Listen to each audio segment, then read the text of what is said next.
이 시간 우리에게 주신 하나님의 말씀은 구약성경 시편 50편 14절과 15절의 말씀입니다. 시편 50편 14절과 15절 말씀입니다. 우리 한 목소리로 다 함께 읽도록 하겠습니다. 시작. 감사로 하나님께 제사를 드리며 지존하신 이에게 내 서원을 갚으며 환난 날에 나를 부르라. 내가 너를 건지리니 내가 나를 영화롭게 하리로다. 아멘. 오늘 함께 읽은 시편 50편은 아삽의 시라는 부제를 가진 예배와 부르짖음에 대한 깊은 통찰을 담은 시입니다. 아삽은 다윗과 솔로몬 때에 권위 있는 레위 계통의 성가대장이며 다윗이 지은 많은 시편의 공동 저자 중 한 명으로 알려져 있습니다. 그는 개인의 예배뿐 아니라 공동체 예배를 이끄는 책임을 맡으며 하나님의 공의와 은혜를 깊이 묵상했습니다. 오늘 본문 시편 50장 14절 15절 말씀 다시 한번 제가 읽어드리겠습니다. 감사로 하나님께 제사를 드리며 지존하신 이에게 내 서원을 갚으며 환난 날에 나를 부르라. 내가 너를 건지리니 네가 나를 영화롭게 하리로다. 아멘. 여기에서 환난 날은 단순한 인생의 고난뿐만이 아니라 질병, 재난, 관계 갈등, 영적 시험 등 삶 속에 다가오는 모든 위기를 아울러 지칭하는 것입니다. 아삽은 이러한 위기 앞에서 하나님께 부르짖고 의지하는 것이야말로 참된 예배이며 하나님의 능력과 영광을 경험하는 통로라고 선포하고 있는 것입니다. 오늘은 이러한 사실을 기억하며 우리는 환난 날에 나를 부르라 라는 그 하나님의 초대 앞에 우리가 어떠한 자세로 임해야 하는지를 함께 살펴보고자 합니다. 첫 번째로, 문제를 해결할 수 있는 방법은 하나님께만 있습니다. 먼저 아삽은 하나님께서 단순히 인간을 구원하는 분이 아니라 인간의 모든 삶을 주관하시는 창조주이시며 예배받는 하나님이심을 강조하고 있습니다. 이는 예배와 부르짖음은 곧 하나님을 영화롭게 하는 삶의 방식이라는 본질적 진리를 가리킵니다. 오늘 본문과 또 다른 시편 말씀인 시편 121편 7절에서도 이렇게 고백하는데요, 제가 읽어드리겠습니다. 여호와께서 너를 지켜 모든 환난을 면하게 하시며 또 내 영혼을 지키시리로다. 아멘. 이 말씀은 힘들고 어려운 일이 닥쳐왔을 때 우리가 누구를 찾아야 하는지 또 명확하게 제안하고 있습니다. 하나님께서는 우리 인간을 창조하셨을 뿐만이 아니라 모든 생사화복을 주관하시고 이끄시는 분이 바로 하나님이십니다. 그렇기 때문에 우리가 하나님을 찾는 것은 당연한 일입니다. 그런데 문제는 우리가 이런 큰 환난 앞에서 하나님을 잘 찾지 않는다는 겁니다. 우리에게 환난이 닥쳐왔을 때 우리는 어떠한 모습을 보입니까? 곧바로 하나님 앞에 문제를 가지고 나가기보다는 먼저 자신의 경험과 자신의 지혜와 또 내가 동원할 수 있는 물질과 혹은 다른 사람의 도움을 구하는 등 내가 할 수 있는 온갖 방법을 다 동원하고도 해결이 되지 않을 때 그제서야 비로소 뒤늦게 지푸라기라도 잡는 심정으로 하나님을 찾지 않습니까? 문제는 개인의 환난뿐만이 아니라 나라 전체에 큰 환난이 닥쳐왔을 때도 마찬가지입니다. 이사야 선지자가 활동하던 시대에 남유다에 아하스라는 왕이 있었습니다. 그런데 아하스가 남유다를 통치하던 때 북이스라엘의 베가 왕과 이방 나라인 아람의 르신 왕이 서로 편을 먹고 연합군을 이뤄서 남유다를 치려고 했습니다. 자칫 북이스라엘과 아람 연합군에 의해 함락되어 나라가 멸망하게 될지도 모르는 절체절명의 그 위기가 이 남유다에게 닥쳐왔습니다. 나라의 큰 혼란 속에서 아하스 왕은 어떠한 선택을 했을까요? 하나님이 택하신 나라였으니 당연히 가장 먼저 하나님의 도우심을 구해야 하는데 아하스 왕의 선택은 그렇지 않았습니다. 북이스라엘과 아람이 연합하여 자신들에게로 돌진한다는 소식을 듣고 그 당시 신흥 세력으로 떠오르던 아수르 왕 디글랏 빌레셀에게 사자를 보냅니다. 그리고 우리를 좀 도와달라고 도움을 요청합니다. 아수르는 아하스의 요청에 응하여 북이스라엘과 아람 연합군을 무찌르게 됩니다. 여기까지만 보면 아하스 왕의 외교적인 성공으로 보입니다. 머리를 잘 써서 잘 이겨냈다라고 평가할 수 있는데, 그런데 문제는 지금부터입니다. 사실 아수르가 남유다를 도와준 본래 목적은 단순히 유다를 돕는 게 아니라 유다를 돕는다는 명분을 삼아서 아람을 무너뜨리고 아수르의 영토를 더욱더 확장시키기 위함이었습니다. 그 결과 아람 왕 르신을 죽여 아람을 멸망시키고 그 땅을 차지한 것은 물론 북이스라엘마저 멸망시키고 말았습니다. 북이스라엘과 유다는 본래 하나님께서 세우신 하나의 나라이지 않습니까? 아하스 왕의 잘못된 선택으로 인해 걷잡을 수 없는 결과로 이어지고 말았습니다. 게다가 아람과 북이스라엘을 집어삼킨 아수르가 거기서 멈추겠습니까? 당연히 아닙니다. 두 나라를 무너뜨린 아수르는 유다마저 집어삼키려고 했습니다. 아하스가 죽고 그의 아들 히스기야가 유다의 왕이 되었을 때 결국 아수르는 유다를 침략하여 예루살렘 성을 포위했습니다. 또다시 남유다 전체에 큰 위기가 닥쳤을 때 히스기야 왕은 어떠한 선택을 했을까요? 앞서 아버지 아하스는 비슷한 상황에서 인간적인 방법을 동원해서 문제를 해결하려고 했으나 그의 아들 히스기야는 그렇지 않았습니다. 아수르의 사자가 유다에게 편지를 보냈습니다. 너희 항복해라. 너희는 도관에 든 쥐다. 너희는 우리와 싸워서 이길 수 없다. 그러자 히스기야는 그 편지를 들고서 곧장 어디로 향했습니까? 하나님의 성전으로 향했습니다. 그리고 하나님 앞에 간절히 기도했습니다. 나라의 명운이 달려있는 절체절명의 그 위기의 순간 그의 선택은 하나님이었습니다. 열왕기하 19장 19절 말씀을 제가 읽어드리겠습니다. 우리 하나님 여호와여, 원하건대 이제 우리를 그의 손에서 구원하옵소서. 그리하시면 천하만국이 주 여호와가 홀로 하나님이신 줄 알리이다. 아멘. 하나님 아니면 방법이 없습니다. 하나님, 이 나라와 이 백성들을 불쌍히 여겨 주옵소서. 하나님, 제발 우리나라를, 하나님의 백성을 구원하여 주옵소서. 간절히 하나님께 부르짖고 또 부르짖었습니다. 이런 히스기야의 간절한 부르짖음에 하나님은 어떻게 반응하셨을까요? 열왕기하 19장 35절 말씀을 보면 이 밤에 여호와의 사자가 나와서 아수르 진영에서 군사 18만 5천 명을 쳤고 아침에 일어나 보니 다 송장이 되었다라고 기록되어 있습니다. 히스기야가 그렇게 간절히 눈물로 기도드렸던 바로 이 밤에, 그날 그 밤에 하나님께서는 히스기야의 부르짖음을 들으시고 곧바로 일하셨습니다. 앞서 열왕기하 19장 31절 말씀을 보면 여호와의 열심히 이 일을 이루리라고 하나님께서 약속해 주셨습니다. 나의 열심이 아니라 여호와의 열심히 이 일을 이루어 주신다라고 말씀해 주신 겁니다.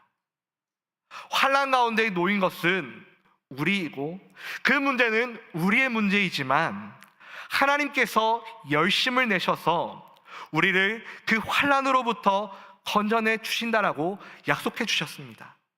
사랑하는 성도 여러분, 하나님의 그 열심을 믿으시기 바랍니다. 우리의 문제 해결이 오직 하나님께 있다는 사실을 명심하십시오. 그 사실을 아는 사람만이 문제가 해결될 수 있습니다.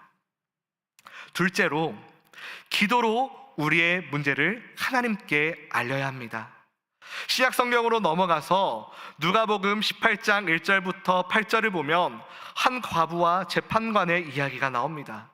과부는 재판관에게 찾아가 끈질긴 요청을 통해 결국 응답받았다라는 그런 내용입니다.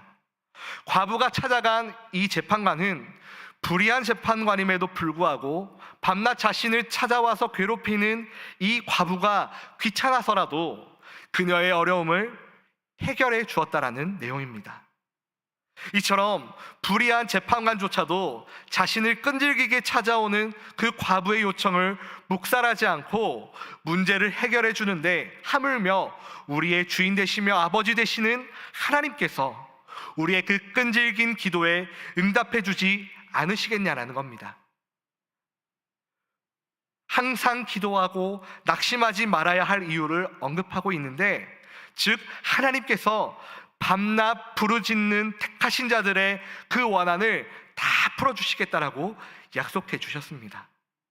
창세기 32장을 또 보면 야곱이 약복강가에서 하나님의 사자와 목숨을 건 씨름을 하는 장면이 나옵니다. 아버지 이삭과 형 에서를 속이고 외삼촌 라반의 집으로 도망쳤던 야곱이 20년의 세월이 지나서 가족들과 여러 종들과 함께 이제 고향으로 돌아오게 되었을 때, 수십 년이 지났지만 여전히 그의 마음에는 형 에서를 두려워하는 마음이 있었습니다. 게다가 에서가 무려 400명이나 되는 군사들을 이끌고 자신을 향해 오고 있다는 소식까지 들리자 그의 두려움이 극에 달했습니다. 도무지 살 길이 보이지 않았습니다. 나는 이제 죽은 목숨이구나, 그렇게 생각이 되었을 겁니다. 야곱은 이 환난 가운데서 벗어날 방법이 없었습니다. 이대로 형 에서와 다시 만나게 된다면 자신은 반드시 죽게 될 것이라는 사실을 알았기 때문입니다. 그런 야곱이 할 수 있는 것은 아무것도 없었습니다. 결국 하나님께 자신의 처지를 솔직하게 고백하며 하나님의 도우심만을 바랄 수밖에 없었습니다. 가족들과 종들을 먼저 야복강을 건너가게 하고 자신만 홀로 남아서 하나님의 도우심을 간절히 바랐습니다. 그날 밤에 하나님의 사자를 만나게 된 야곱은 하나님께서 자신을 구해주시기 전까지는 절대로 그 사자를 보내줄 수가 없었습니다. 말이 싫음이지 그냥 바지가랑이 붙잡고 제발 나 좀 살려달라고 매달린 겁니다. 심지어 하나님의 사자는 야곱의 그 허벅지 관절을 쳐서 그 관절이 어긋나게 했음에도 불구하고 야곱은 그를 계속 붙들고 자신에게 축복하지 않으면 절대로 이 손 놓지 못하겠다고 끝까지 붙들었습니다. 그 결과 하나님께서는 야곱에게 뭐라고 말씀하셨습니까?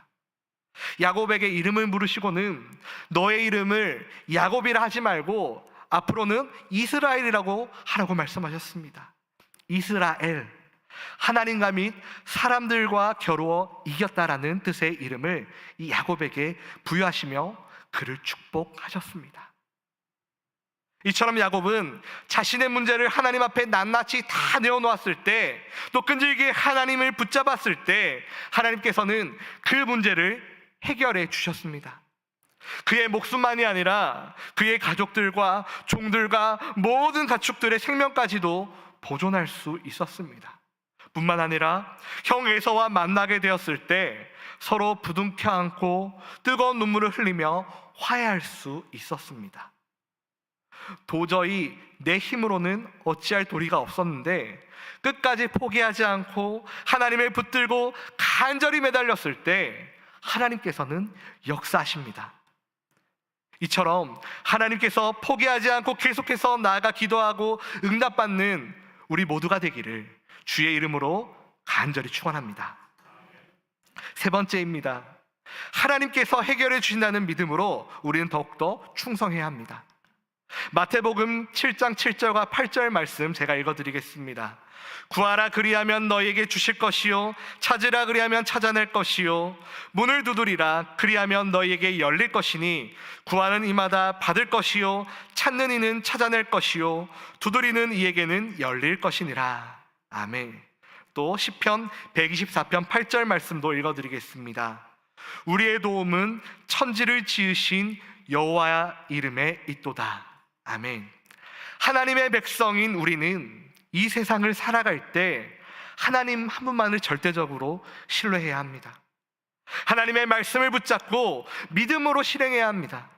그럴 때 하나님께서 우리를 구원해 주십니다. 하나님께서 우리에게 주시지 않는 이유는 무엇일까요? 우리가 하나님께 구하지 않아서입니다.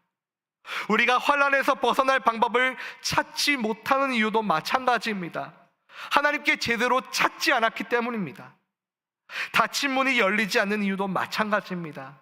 우리가 문을 크게 두드리지 않고 초인종이라도 눌러야 하는데 그렇지 않았기 때문에 문이 꽉 닫혀 있는 겁니다. 하나님께서는 다 준비해 놓으셨는데, 피할 길을 다 예비해 놓으셨는데, 우리가 하나님을 신뢰하지 못하고 하나님을 제대로 믿지 못하기 때문에 계속해서 환난 가운데 허우적대고 있다는 겁니다.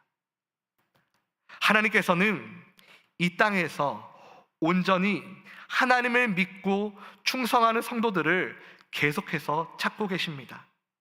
작은 일이라도, 정말 보잘것없어 보이는 그런 일이더라도 늘 하나님께 맡기고 하나님께 구하는 그런 하나님의 백성을 찾고 계십니다. 그러므로 진정한 성도의 삶은 하나님을 전적으로 믿으며 신뢰하고 의지하는 삶일 줄 믿습니다. 내가 지금은 비록 힘들고 어려운 상황에 놓여 있지만 하나님께서 반드시 해결해 주실 것이다. 내가 지금 이러한 환난에 빠져 있는 것은 하나님께서 나를 더 강하게 단련하시기 위해서이다. 하나님께서는 감당할 시험밖에 주지 않는다고 하셨으니 이것 또한 내가 능히 감당할 수 있기에 허락하신 시험이다. 그러한 믿음의 고백이 저와 여러분의 있기를 소망합니다. 설령 하나님께 우리가 기도했을 때 그 기도의 응답이 늦는 것처럼 보여도, 또 내가 원하는 답과 거리가 먼 응답이더라고 하더라도 하나님께 감사하면 하나님의 때에 하나님의 방법으로 완벽하게 응답하여 주실 줄 믿습니다. 그러므로 우리는 하나님께 영광만을 올려드리는 그런 삶을 살아야 합니다. 여호와의 이름을 망령되이 일컫지 말라 하셨습니다. 하나님을 욕하고 하나님을 원망하고 하나님 탓하는 것이 아니라 기쁠 때나 슬플 때나 늘 하나님의 신실하심을 믿고 충성된 하나님의 백성으로 살아가야 합니다. 아울러 내가 겪는 이 환난을 통해 하나님의 뜻이 이루어질 수도 있다는 것을 기도하며 새롭게 다짐하며 살아가야 합니다. 말씀을 맺겠습니다. 우리의 인생은 언제든지 환난을 당할 수가 있습니다. 예수 잘 믿으면 항상 좋은 일들만 가득할 것 같은데 예수 믿어도 환난이 찾아옵니다. 내가 잘났든 못났든, 내가 돈이 많든 적든, 내가 지식이 많든 적든 상관없이 모두에게, 누구에게나 환난은 다 찾아옵니다. 그러나 그 환난으로부터 우리가 벗어날 방법은 하나밖에 없습니다. 바로 하나님 한 분만을 찾는 것입니다. 하나님의 도심만을 바라는 것입니다. 하나님께 간절히 나의 어려움을, 내가 해결받아야 할 문제들을 낱낱이 다 아뢰는 것입니다. 그리고 하나님께서 반드시 내 문제를 들으시고 응답해 주실 수 있다라고 확신하고 믿음으로 나가는 것입니다. 때때로 하나님의 응답이 더디더라도 포기하지 않고 불의한 재판장을 계속 찾아갔던 과부처럼 계속해서 하나님 앞에 나아가 간절히 부르짖는 것입니다. 허벅지 뼈가 부러져도 그 아픔을 참아내며 포기하지 않고 하나님을 붙들고 하나님의 도우심만을 구하는 것입니다. 내 생각, 내 뜻, 내 지식과 경험과 사람의 방법을 의지하는 것이 아니라 오직 하나님을 의지하는 것입니다. 하나님께서 오늘 우리에게 이렇게 말씀하십니다. 환난 날에 나를 부르라. 내가 너희를 건져주겠다. 내가 너희를 영화롭게 하겠다. 이 말씀을 기억하시면서 오늘 이 시간 우리의 모든 문제들을 하나님 앞에 낱낱이 다 아뢰며 나아가는 시간 되시기를 주의 이름으로 간절히 축원합니다. 함께 기도드리겠습니다. 사랑의 하나님 아버지, 오늘 시편의 말씀을 통해 환난 날에 주님을 부르라고 하신 그 약속의 음성을 듣게 하시니 감사합니다. 우리의 마음이 낙심할 때, 문제 앞에 막막할 때 우리가 가장 먼저 하나님 한 분만을 먼저 찾게 하여 주옵소서. 감사로 예배하고 그 서원을 지키며 전심으로 부르짖는 저희가 다 되게 하여 주시고, 응답하시는 하나님의 은혜를 우리의 삶 속에서 경험하게 하여 주옵소서. 계속해서 여러 가지 기도 제목을 놓고 주님 앞에 간절히 부르짖으며 기도드리려고 합니다. 우리의 기도를 들으신 하나님께서 우리의 기도를 다 들으시고 응답하여 주옵소서. 예수 그리스도의 이름으로 기도드리옵나이다. 아멘. 다 함께